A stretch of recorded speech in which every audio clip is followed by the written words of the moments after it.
Subscribe કરો એ high news India ચેનલને, પછી યુટ્યુબ એપ પર બેલ આઇકોનનું બટન દબાવો અને નિહાળો એ હાઈ ન્યૂઝ ઇન્ડિયા ચેનલ.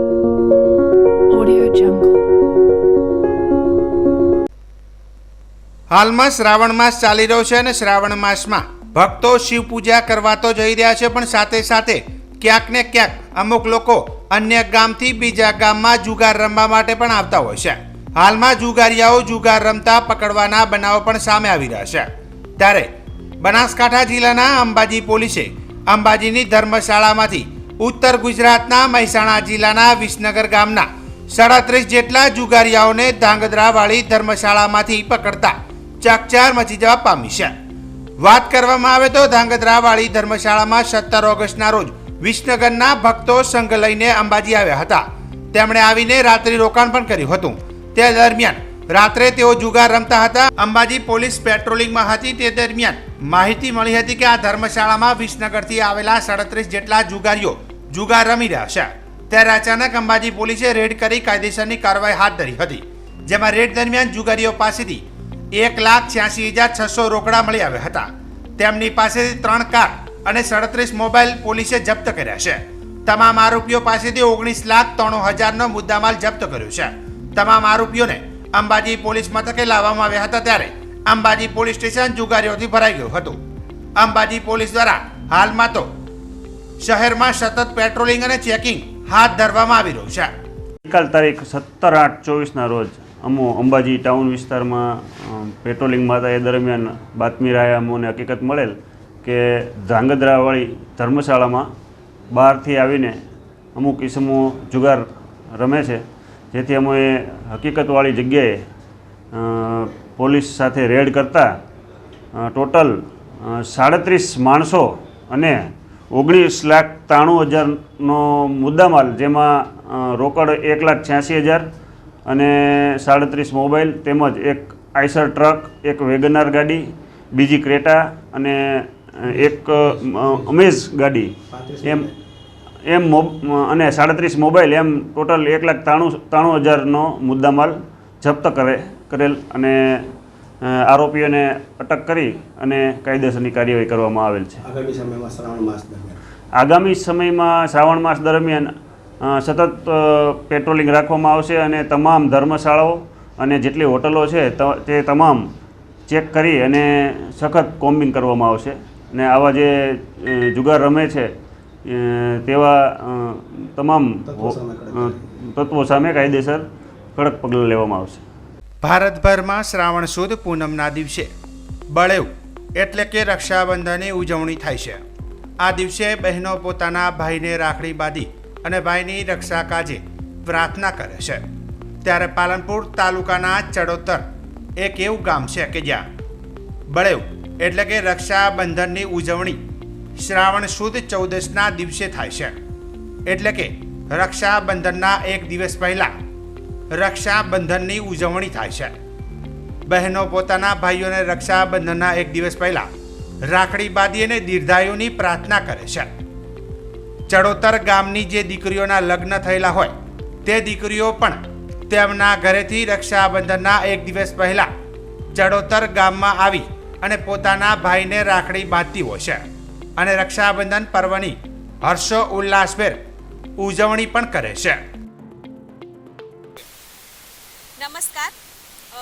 અમે જે કહેવાય કે શ્રાવણ સુદ પૂનમના દિવસે આપણે રક્ષાબંધન ઉજવતા હોઈએ છીએ, પણ અહીંયા ચડોતર ગામમાં એ શ્રાવણ સુદ પૂનમના દિવસે રક્ષાબંધન ઉજવવામાં આવે છે અને આ વર્ષોની પરંપરા છે.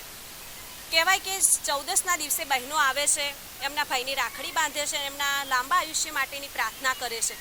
અને અમારા માટે આ સારું છે, કારણ કે અમે પણ આગલા દિવસે અમારી નણંદો સાથે સમય વિતાવી શકીએ છીએ અને પછી બીજા દિવસે અમે આરામથી અમારા ભાઈને ત્યાં રાખડી બાંધવા જઈ શકીએ છીએ.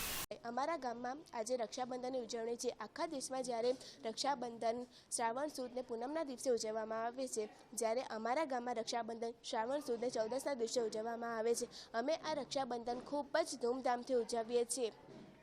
જ્યારે રક્ષાબંધન હોય છે ત્યારે અમે પોતાની મમ્મી સાથે મામાના ઘરે જઈએ છીએ અને રક્ષાબંધન ઉજવતા તેમને જોઈએ છીએ. તેના આગલા દિવસે અમે અમારા ગામમાં રક્ષાબંધન ઉજવીએ છીએ. અમારા ગામમાં એક દિવસ પહેલાં રક્ષાબંધન ઉજવવાથી અમને ખૂબ ફાયદો થાય છે, કારણ કે જ્યારે એને એક જ દિવસે રક્ષાબંધન હોય ત્યારે ફઈઓને ભેગું થવાનું હોય, મામાના ઘરે જવાનું હોય, બધું મેળ નથી આવતું. પરંતુ એક દિવસ આગળ રક્ષાબંધન હોવાના કારણે અમને ખૂબ મજા આવે છે. અમે પોતાની ફઈઓ સાથે સમય વિતાવી શકીએ છીએ અને ખૂબ મજા આવે છે. અને શાળામાં અમને રક્ષાબંધન અને તેના આગલા દિવસની પણ રજા મળી રહે છે, તેથી અમને ખૂબ મજા આવે છે. ત્યારે સમગ્ર દેશમાં આવતીકાલે રક્ષાબંધનની ઉજવણી થશે, પરંતુ ચડોતર ગામમાં આજે રક્ષાબંધન ઉજવાઈ રહ્યું છે. વર્ષો પહેલાની પરંપરા આજે પણ ચાલી આવી રહી છે. ચડોતર ગામમાં આજથી 200 થી 300 વર્ષ પહેલા ગામમાં રોગચાળો ફેલાયો હતો અને આ રોગચાળો કાબૂમાં આવતો ન હતો, જેના લીધે લોકોના મોત પણ થયા હતા. ત્યારે ગામના દરેક ઘરમાં બીમારીના ખાટલા હતા અને રોગચાળો ભયંકર પ્રસરી ગયો હતો. ગ્રામજનો પરેશાન થઈ ગયા હતા. ત્યારે ચામુંડા માતાજીના મંદિરના પૂજારીએ ચડોતર ગામના વડીલોને રક્ષાબંધનની ઉજવણી શ્રાવણ સુદ 14ના દિવસે કરવાનું કહ્યું હતું. વડીલોનું માનવું છે કે પૂજારીને સ્વપ્નમાં માતાજીએ કહ્યું હતું કે આ રક્ષાબંધનની ઉજવણી શ્રાવણ સુદ 14ના દિવસે કરવામાં આવે તો રોગચાળો દૂર થશે. ત્યારે પૂજારીએ ગામના વડીલોને આ સૂચન કર્યું હતું. જેમના સૂચન પ્રમાણે વડીલોએ રક્ષાબંધન પર્વની ઉજવણી શ્રાવણ સુદ પૂનમના બદલે શ્રાવણ સુદ 14એ ઉજવવાનું નક્કી કર્યું. ત્યારે રોગચાળો દૂર થતાં આજ સુધી આ પ્રથા અકબંધ છે. જોકે શ્રાવણ સુદ 14ના દિવસે ઉજવણી કરવાથી ગામમાંથી રોગચાળો નાબૂદ થયો અને ગામ રોગમુક્ત થયું અને ત્યારથી જ વર્ષોથી આ પ્રથા પડી છે કે બળેવની ઉજવણી રક્ષાબંધનના એક દિવસ પહેલા એટલે કે શ્રાવણ સુદ 14ના દિવસે થાય છે. ચડોતર ગામની દરેક સમાજની દીકરીઓ એક દિવસ પહેલા પોતાના ભાઈને રાખડી બાંધી રક્ષાબંધનની ઉજવણી કરે છે. બનાસકાંઠાના પાલનપુરથી 5 કિલોમીટર દૂર ચડોતર ગામ આવેલું છે અને અમારે ચડોતર ગામમાં જે બળેવ ઉજવવામાં આવે છે એટલે કે રક્ષાબંધનનો તહેવાર, એ જે દિવસે રક્ષાબંધન હોય છે ને તેના આગળના દિવસે ઉજવવામાં આવે છે. અને તેના પાછળ એક લોકવાયકા છે કે 200 વર્ષ પહેલાં અમારે ત્યાં રોગચાળો ફાટી નીકળ્યો હતો અને જેનાથી લોકો ત્રાહિમામ પોકારી ગયા હતા. બધા લોકોએ ભેગા મળી અને પછી ગામના પૂજારી પાસે ગયા હતા. ગામના પૂજારીએ એવું સજેશન આપ્યું હતું કે જે આ રક્ષાબંધન ઉજવવામાં આવે છે તે એક દિવસ આગળ ઉજવો. તેથી ગામના લોકો બધા આજે પૂજારીનું કહેવું માની અને રક્ષાબંધનને આગળના દિવસે ઉજવવાનું શરૂ કર્યું. ત્યાર પછી આજે આફત આવી હતી, એનો અંત આવ્યો હતો. ઘણા વર્ષ પહેલાંની એવી વાત છે, અમારા વડવાઓ અમને એવી વાત કહેતા કે આ ગામની અંદર એક વખત ભયંકર રોગ પડ્યો હતો અને એ વખત બધા માણસો પશુધન રાખતા હતા. એટલે બધા ચામુંડા માતાના મંદિરે જા અને એમને કીધું કે ભાઈ આપણે કંઈક એવું કરો કે આ બધો રોગ બંધ થાય. એટલે એમને એવું કીધું કે ચાલો આપણે એમ કરો, પૂનમની ઉજવાય છે એ આપણે 14ની ઉજવીએ. એક દિવસ અગાઉ અને માતાજીને પગે લાગી જે કંઈ દીવો ધૂપ કરવા જેવું હતું, જે બાધા રાખવાની તે બાધા રાખીને આવ્યા. એ દિવસથી આ ચડોતરની અંદર પશુધન માટે, માણસો માટે કોઈ એવો બનાવ બન્યો નથી. એટલે અમને ચામુંડા માતા પર સંપૂર્ણ વિશ્વાસ છે. અહીંયા માતાજીનું મંદિર છે યગુલા રોડ ઉપર, અમે બધા ત્યાં જઈએ છીએ. આજે પણ અમે ત્યાં જા અને બધી જે વિધિ કરવાની છે કરશું. અને એ દિવસથી આગળના એ જમાનાથી એ દિવસથી માતાજીના પ્રતાપથી ચડોતરમાં સુખ શાંતિ રેમ પશુધન ઉપર માણસો ઉપર રહે છે. હા, એ વર્ષોથી મને 79મું વર્ષ જાય છે. આના પહેલાં તો અમારા બાપદાદાઓ કહેતા કે રાખડી આગલા દિવસે જ બંધાવતા. મેઘરાજભાઈ ધનાભાઈ પટેલ. બનાસકાંઠા જિલ્લાના કાંકરેજના Thara Radhanpur national highway number 27 road ઉપર રખડતા ઢોરોના કારણે અવારનવાર અકસ્માતો સર્જાય છે અને નેશનલ હાઈવે ઓથોરિટીની ઘોર બેદરકારી સામે આવી રહી છે. રખડતા ઢોરોના કારણે નાના મોટા વાહન ચાલકો અકસ્માતનો ભોગ બને છે. ત્યારે કાંકરેજ તાલુકાના વેપારી મથક થરામાંથી બળતણ લાકડું ભરીને મોરબી જઈ રહેલું આઈસર ગાડી GJ36T6560 નંબરનું આઈસર મોરબી તરફ જતા ઊણ ઓવરબ્રિજ ઉપર આગળ જતી ટ્રક RJ19GE 3907 ટ્રક ગાયો બચાવતા પાછળથી આઈસરનો અકસ્માત સર્જાયો હતો. જો કે અકસ્માતમાં ડ્રાઈવરનો આબાદ બચાવ થયો હતો. ઉલ્લેખનીય છે કે વાહન ચાલકો ટેક્સ ભરીને અકસ્માતનો ભોગ બને છે. શું તંત્રના અધિકારીઓ દ્વારા કડક સૂચનાઓ આપવામાં આવે છે કે એને પણ ઘોળીને પી ગયા છે કે પછી તંત્રની સાંઠગાંઠ જવાબદાર છે તે સમજાતું નથી. ત્યારે હવે નેશનલ હાઈવે ઓથોરિટીનું નગરોળ તંત્ર ઊંઘમાંથી જાગીને રોડ ઉપર રખડતી ગાયો આખલાઓ માટે કાળજી રાખે તે જરૂરી છે. અન્યથા કોઈ રાજકીય પક્ષો કે પછી ખુદ પોતે વાહન ચાલકો રસ્તા ઉપર ઉતરીને વિરોધ કરવા માટે મજબૂર બન્યા તો હાઈવે ઓથોરિટીને ભોગવવાનો વારો આવશે. હાઈવે રોડ ઉપર લગાવેલી સ્ટ્રીટ લાઇટો ચાલુ કરવામાં આવે અને રખડતા ઢોરો અને રોડ ઉપર પડેલ ખાડા પૂરવામાં આવે. અન્યથા રણશીંગુ ફૂંકાય તો નવાઈ નથી. ડીપી જૈન કંપની દ્વારા આ બલગામ ટોલ પ્લાઝા ઉપર રૂપિયાની વસૂલાત કરવામાં મશગુલ છે, પરંતુ રોડ ઉપર પડેલા મોટા ખાડાઓ, રોડ ઉપર રખડતા મોટા સાંઢ જેવા આખલાઓથી વાહન ચાલકોને પડતી સમસ્યા જેવા અન્ય બાબતની કામગીરી નથી દેખાતી અને દેખાય છે તો ટોલ ટેક્સમાં રૂપિયાની વસૂલી. શું આ ડીપી જૈન કંપની વાળાઓને નેશનલ હાઈવે ઓથોરિટીના નિયમોની ખબર નહીં હોય કે પછી પોતાની મનમાની મુજબ ચલાવવામાં મશગુલ છે? વાહન ચાલકો અકસ્માતમાં નુકસાની વેઠવાનો વારો આવશે અને ટોલ પ્લાઝા વાળાઓ ટેક્સ રૂપિયા વસૂલીમાં આનંદ માને છે. બનાસકાંઠા જિલ્લાના થરાદ પાસેથી પસાર થતી નર્મદાની મુખ્ય કેનાલમાં રાજસ્થાન બોર્ડર પર આવેલા રડકા સીલુ વચ્ચે શનિવારે એક યુવક કેનાલમાં ઝંપલાવ્યું હતું. આ અંગેની જાણ થરાદ નગરપાલિકાના ફાયર વિભાગને કરાતા ફાયર ટીમે તાત્કાલિક ઘટના સ્થળે પહોંચી કેનાલમાંથી યુવકના મૃતદેહને બહાર કાઢ્યો હતો. થરાદ પાસેથી પસાર થતી નર્મદાની મુખ્ય કેનાલમાં રડકા અને સીલુ વચ્ચે એક યુવકે શનિવારે ઝંપલાવ્યું હોવાનો કોલ થરાદ નગરપાલિકાના ફાયર વિભાગને મળતા ફાયર ટીમ અને નગરપાલિકાના તરવૈયા તાત્કાલિક ઘટના સ્થળે પહોંચી હતા અને કેનાલમાં 30 મિનિટની શોધખોળ બાદ યુવકનો મૃતદેહ મળી આવ્યો હતો. આ યુવક વાવ તાલુકાના કુંભારડી ગામનો અપરિણિત અશોકભાઈ મેઘાભાઈ વેણ હોવાનું જાણવા મળ્યું હતું અને લાશને વાલી વારસાને સોંપવામાં આવી હતી. રક્ષાબંધનનો પવિત્ર તહેવાર આમ તો એક જ દિવસનો તહેવાર છે, પરંતુ બહેનો પોતાના ભાઈના કાજે જે રક્ષા કવચ રાખડી બાંધતી હોય છે. રક્ષાબંધન પર્વ પર એવી રાખડીઓની વાત કરીએ તો આ રાખડીઓ મોરબી જિલ્લાના ટંકારા તાલુકામાં 12 મહિના રાખડી બનાવવા માટેની કામગીરી ચાલુ રહેતી હોય છે અને તેના થકી મહિલાઓને પોતાના ઘરે બેઠા રોજગારી મળતી હોય છે અને 12 મહિના સુધી મહિલાઓને ઘરે બેસીને બનાવેલી ઇમિટેશનની રાખડી દેશના જુદા જુદા રાજ્યોમાં મોકલવામાં આવતી હોય છે. ત્યારે સમગ્ર દેશની અંદર ઇમિટેશનની મોટાભાગની રાખડીઓ ટંકારા તાલુકામાંથી સપ્લાય કરવામાં આવે છે. એટલું જ નહીં, રક્ષાબંધનનો પવિત્ર તહેવાર ભલે વર્ષમાં એક જ દિવસ આવતો હોય છે, પરંતુ મોરબી જિલ્લાના ટંકારા તાલુકાની બહેનો આ પર્વ 365 દિવસ ઉજવતા હોય છે, કેમ કે સમગ્ર દેશભરમાં રાખડીઓ મોરબી જિલ્લાના ટંકારા તાલુકામાંથી મોકલવામાં આવતી હોય છે અને વર્ષના 365 દિવસ બહેનોને રોજગારી આપતો ટંકારાના રાખડી ઉદ્યોગ સમગ્ર રાખડી બનાવવાનું હબ તરીકે જાણીતું છે અને મહિલા સશક્તિકરણની એક આગવી ઓળખ સમાન અને અન્યને પ્રેરણારૂપ મનાય છે. રક્ષાબંધન આ તહેવારની દર વર્ષે દરેક ભાઈ બહેન આતુરતાથી રાહ જોતા હોય છે, કેમ કે આ દિવસે બહેનો ભાઈઓના હાથે રક્ષા કવચ એટલે કે રાખડી બાંધતી હોય છે અને ભાઈની લાંબી ઉંમર માટે પ્રાર્થના પણ કરતી હોય છે અને ભારતીય સંસ્કૃતિમાં આ તહેવારનું આગવું મહત્વ ધરાવે છે. તમામ ધર્મ કે જ્ઞાતિના લોકો રક્ષાબંધનના પર્વને શ્રદ્ધા ભક્તિભાવ સાથે ઉજવણી કરતા હોય છે.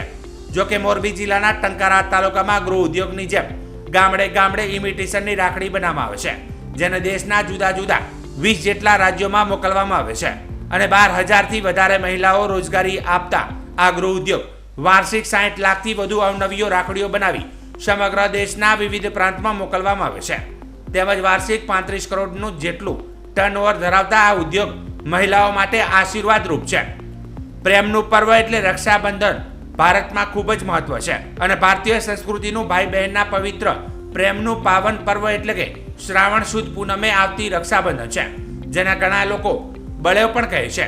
રક્ષાબંધનના દિવસે દરેક બહેન તેના વાલસોયા ભાઈના જમણા હાથના કાંડે રાખડી બાંધીને ભાઈની લાંબી ઉંમર માટે ભગવાનને પ્રાર્થના કરતી હોય છે.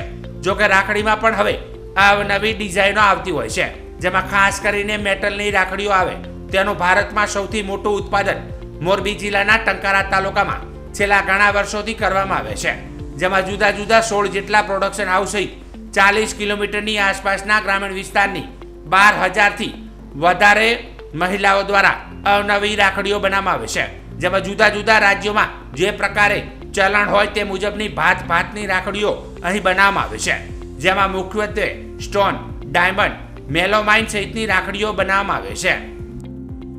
આ વખતની આપણે રાખડીની વાત કરીએ ને તો પ્રોડક્શન હાઉસ અહીંયા ટંકારાની અંદર ટોટલ 16 પ્રોડક્શન હાઉસ છે અને એ ટંકારા, જબલપુર, કલ્યાણપુર, આજુબાજુના ગામોમાં બધી જગ્યાએ પોતાના અલગ અલગ વર્કશોપ છે અને ત્યાંથી એ પોતાનું પ્રોડક્શન અહીંયા વર્કશોપ ઉપર પણ કરે છે અને આજુબાજુના વિસ્તારોમાં સરેરાશ 40થી 50 કિલોમીટરના સર્કલ રાઉન્ડની અંદર બધી જગ્યાએ બહેનોને ઘર સુધી કામ પ્રોવાઈડ કરે છે અને એક પ્રોડક્શન હાઉસની પાસે સરેરાશ 700થી 800 બહેનો કે 900 બહેનોને રોજીરોટી મળે છે. તો એવી રીતે આપણે ગણીએ તો લગભગ 12,000-13,000 બહેનોને રોજીરોટી આ કામમાંથી મળે છે. અને ટર્નઓવરની વાત કરીએ તો જનરલી બધા પ્રોડક્શન હાઉસ 1 કરોડથી લઈ અને 3 કરોડની આજુબાજુનું ટર્નઓવર કરે છે. એટલે સરસ બધાનું મેળવીએ તો ટંકારાની અંદર જે રાખડીનું ઉત્પાદન થાય છે એનું ટોટલ ટર્નઓવર 35 કરોડની આજુબાજુનું થાય છે.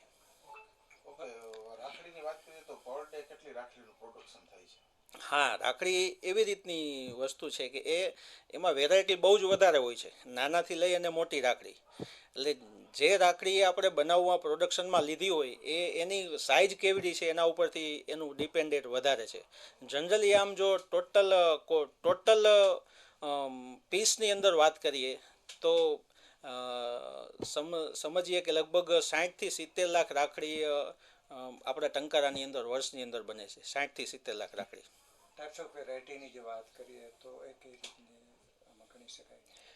વેરાયટીમાં વેરાયટીની અંદર આપણું જે ટંકારા છે એ ભારતમાં અલગ અલગ જગ્યાએ અલગ અલગ પ્રકારની રાખડીઓ બનતી હોય. એમાં ટંકારાની જે માસ્ટરી છે એ ટંકારાની માસ્ટરી સ્ટોન રાખીની અંદર છે. રોલ ડાયમંડની સ્ટોન રાખી આવે એમાં એ ટંકારાની માસ્ટરી છે. એટલે આપણું ટંકારાનું મેઇન પ્રોડક્શન સ્ટોન રાખી છે. પછી એની સાથે મેરેબલ રાખી પણ બને, એની સાથે ધાગાની રાખી પણ બને, એની સાથે કેરેક્ટર રાખી પણ બને, ભાભી રાખી પણ બને, બધું જ બને. પણ મેઇન પ્રોડક્શન ટંકારાની જે પોતાની ક્વોલિટી છે અને પોતાની જે ભારતભરમાં જે પર્સનલી ડિમાન્ડ જે ઊભી કરેલી છે એ સ્ટોન રાખીની છે. હાલની જે ચલણની જે વાત કરીએ તો કયા પ્રકારની જે રાખડીઓ છે એનું વધારે પડતું ચલણ જોવા મળે છે? ટ્રેન્ડની રીતે જોઈએ તો આ વર્ષે આપણે ખબર જ છે કે ગયા વર્ષે અયોધ્યાનું આખું નવા મંદિરનું પ્રાણ પ્રતિષ્ઠા થઈ અને એના કારણે આખા દેશની અંદર એક ભગવાન રામ પ્રત્યેની શ્રદ્ધા લોકોની અંદર જબરજસ્ત આપણને જોવા મળે. તો એના કારણે આખા ભારતની અંદર ભગવાન રામ પ્રત્યેની જે વાત રહી એ રજૂ કરતી રાખડી રહી. એ પછી કેરેક્ટરની અંદર ભગવાન રામ હોય કે સ્ટીકરની અંદર ભગવાન રામ હોય કે બાણનું નિશાન હોય અથવા તો અયોધ્યા લખેલું હોય અથવા અયોધ્યાનું મંદિર હોય, એ બધી રાખડીનું આ વખતે ડિમાન્ડ બહુ વધારે રહી આખા ભારતની અંદર. સરકારશ્રી પાસે આપની કોઈ અપેક્ષા કે બીજી જો બહુ મોટા પ્રમાણમાં જ્યારે બહેનોને આ રોજગારી આપતો એક કુટીર ઉદ્યોગ કે લઘુ ઉદ્યોગ ગણી શકાય ત્યારે? હા, સરકારશ્રી પાસે આમ તો સરકારશ્રી અમારી સાથે જ છે, કારણ કે આ રાખડીને સરકારશ્રીએ 0% ટેક્સના સ્લેબમાં રાખેલી છે. રાખડીની અંદર સરકારશ્રીએ કોઈ પણ પ્રકારનો ટેક્સ ઇન્ક્લુડ કરેલો નથી. એટલે સરકારશ્રી અમને અમારી સાથે જ છે અને જે બીજી કોઈ એવી કોઈ અમને જરૂરિયાત લાગશે તો અમે યોગ્ય જગ્યાએ એની રજૂઆત કરશું. મારું નામ ગડારા સુરેશભાઈ, મારું ગામ જબલપુર છે અને યશવી રાખી મારું પ્રોડક્શન હાઉસ છે. ટંકારા તાલુકાના જુદા જુદા ગામોમાં રાખડીઓ બનાવવામાં આવતી હોય છે અને અહીંયા બનાવવામાં આવતી રાખડીઓને દેશના પશ્ચિમ બંગાળ, દિલ્હી, રાજસ્થાન, ઓરિસ્સા, મુંબઈ, MP સહિતના રાજ્યોમાં મોકલવામાં આવતી હોય છે અને દેશભરમાં એક જ દિવસના તહેવાર રક્ષાબંધનની ઉજવણી માટે જે રાખડીઓ વેચાતી હોય છે તેનું ટંકારા તાલુકાના કલ્યાણપર, સવાડી, સરાયા, હરબટિયાળી સહિતના 40 કિલોમીટર સુધીના જુદા જુદા ગામોમાં ગૃહ ઉદ્યોગની જેમ રાખડીઓનું ઉત્પાદન કરવામાં આવે છે, જેથી કરીને મહિલાઓને ઘરે બેઠા રોજગારી મળે છે. જે ઉદ્યોગ છે કઈ પ્રકારનો ઉદ્યોગ છે, તમને કેટલા સમય સુધી કામ મળતું હોય છે 12 મહિનામાંથી અને કેવી રીતે બહેનો આમાં જોડાયેલા છે? આ છે ને રક્ષાબંધનની પવિત્ર દિવસ છે અને આ એક જ દિવસ માટે હોય છે એમ રક્ષાબંધન, અને આ અમને ઘણી બધી બહેનોને આ રોજગારી મળી રહી છે આના માટે, રાખડીનું જે હાલે છે એનાથી. અને અમારું ઘરે પણ અમે ચલાવી છે, મારા બાળકો ભણ્યા, ઘર ચલાવી અને ઘર કામ કરતાં કરતાં પણ આ કામ થઈ શકે. એટલે બધા અમારે સારું એવું કામ હાલે છે અને ઘણી બધી બહેનો આમાં સંકળાયેલી છે અને કામ કરે છે. એટલે ઉદ્યોગ એ એમ કે સારું કહેવાય અમારી બહેનો માટે કે ઘરે ને ઘરે અમને મળી રહે છે. અને અમારું ઘરે એમાં ચાલે અને આ ઉદ્યોગ અમારા ટંકાર વિસ્તારમાં ઘણી બધી જગ્યાએ ચાલે છે. રસીલાબેન મારું નામ. ની આ રાખડી ઉદ્યોગમાં મહિલાઓ વધુ પ્રમાણમાં જોડાયેલી છે અને તેઓ દ્વારા બનાવેલી રાખડીઓ ટંકારા, મોરબી કે ગુજરાત પૂરતી મર્યાદિત નહીં રહેતા યુપી, બિહાર, બંગાળ, રાજસ્થાન, પંજાબ, હરિયાણા, ઓરિસ્સા, હિમાચલ સહિત સમગ્ર ભારતના 20 જેટલા રાજ્યોમાં પહોંચતી હોય છે અને ₹2 થી લઈને ₹100 સુધીની રાખડીઓ અહીં બનાવવામાં આવે છે. નોંધપાત્ર બાબત એ છે કે રાખડીના ઉત્પાદનમાં 80% જેટલી મહિલાઓનો મુખ્ય ફાળો છે. વાત કરીએ તો રક્ષાબંધનની તો માત્ર બહેનો જ પોતાના ભાઈને રાખડી બાંધતી હોય તેવું નથી, પરંતુ ભાઈની સાથે ભાભીને પણ રાખડી બાંધવાનો એક અલગ જ ટ્રેન્ડ જોવા મળી આવે છે. આપણે જે રક્ષાબંધન એક પવિત્રનો તહેવાર છે જે ભાઈ બહેનનો છે, તેના માટે આપણે અહીંયા રાખડી બનાવવામાં ટંકારા વિસ્તારમાં આવે છે, જે બહેનો વધારે બનાવે છે ગૃહ ઉદ્યોગ તરીકે. ત્યારે અહીંથી ₹2 થી સુધી અને ₹90-100 સુધીની રાખડી બને છે. ત્યારે અહીંથી ટંકારા વિસ્તારમાંથી લગભગ 10 થી 17-18 રાજ્ય સુધીમાં જાય છે, જેમ કે પંજાબ, રાજસ્થાન, હરિયાણા, દિલ્હી, પશ્ચિમ બંગાળ, કલકત્તા એટલા રાજ્યોમાં જાય છે. ત્યારે અહીં રાખડી બહેનો વધારે બનાવે છે, એટલા માટે તેને રોજગાર પણ સારું મળી રહે છે.